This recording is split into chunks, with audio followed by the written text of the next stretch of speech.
The moment I decided to buy my first condo or my first home, all I wanted to do is get it as fast as I can.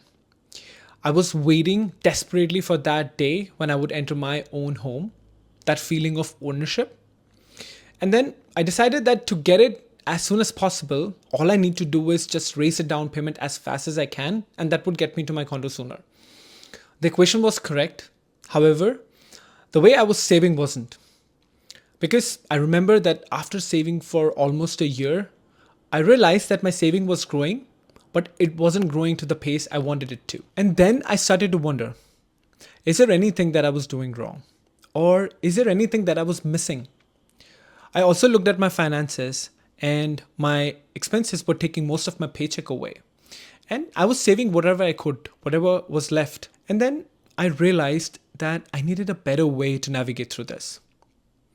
Honestly, it still sometimes gets challenging, but here's how and why I had to start learning about money.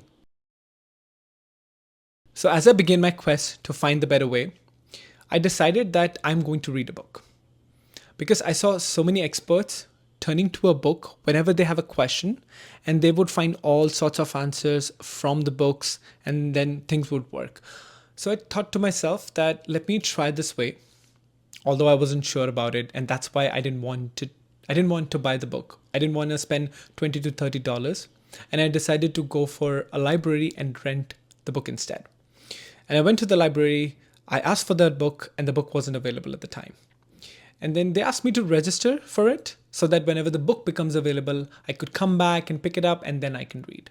And that's exactly what I did. But I came back home after registering and I totally forgot about it. Because after a month, I get a notification on my phone that a book was available. And that's when it reminded me that I registered for this book and now finally it's available. And I decided first to let it go, but then something made me walk to the library back and pick up that book and start reading it. And that book was Rich Dad Poor Dad. After finishing Rich Dad Poor Dad, I understood that it wasn't my income that was the problem, or it wasn't the lack of effort that was the problem, or even the rising cost of living was not the big problem. It was my behavior. It took me some time to accept that fact because up until that point, I was doing everything that I learned growing up. So technically, I was doing what everyone else was doing. So just to quote a few examples of the kind of behavior that I was following, which wasn't the best, I was saving after spending, where I would do all the expenses for the entire month. And then towards the end, whatever was left is what I would take and put into the savings account. And I had no process of tracking my expenses. And I was also letting life get in the way. I had no systems in place that would control my emotional spending. And I had no concept of using my paycheck to build assets. I was just using it for expenses. And whatever money I was saving it into a savings account versus an investment account. And savings account had, I guess, close to 1% rate of interest at the time I was getting, which was probably the worst one could get. And there were some underlying reasons behind my behavior. It wasn't that I was careless with money or I was an avoidant. No, that wasn't the case. I realized that I don't understand money enough to use it as a tool or to build those systems in place that would actually work towards my advantage.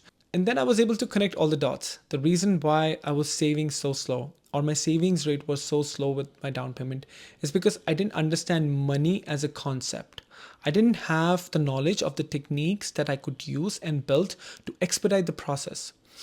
And that's when I decided that I'm going to start learning about money as a concept, and I'll make sure that I am enough financially literate so that I can build those systems and tools that can work towards my advantage.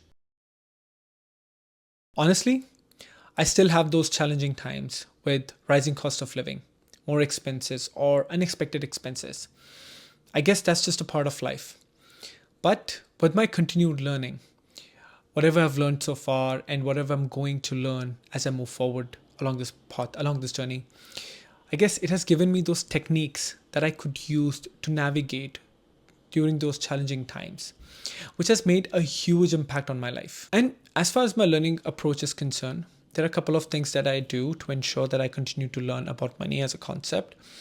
The first is that I'm very intentional in investing a lot of time when it comes to learning. Although money is not the only thing that I continue to learn, there are other concepts as well that I'm intrigued with. However, money is definitely a big portion of it. And then the second, there are a lot of channels that I continue to be invested in that serve as a source of my information. And a primary one is reading in books. It didn't stop at the very first book. It has definitely grown ever since. And now today, books are the primary source of my knowledge and information. And then a new way that I have incorporated in recent time is listening to podcasts. That is another one. And I also follow some of the experts within the industry on social media. They've done some great work and they have some great knowledge to share. So definitely that can be leveraged or something I love to leverage. However, I don't follow everyone because I feel like I need to connect with them, and I only follow someone if my thoughts align with the way they think or there's some connectivity. And sometimes I also do some research or read some articles on a particular concept, especially if I'm making a YouTube video or I'm just intrigued with something that I feel like I should Google. So the intent behind sharing my journey is to reflect how important it is to have financial literacy and take the first steps. And if you watched this video this far, then do let me know if there's any feedback or what do you think about financial literacy. And also don't forget to subscribe this channel because it is going to help me create some similar content and some similar diary notes in the future.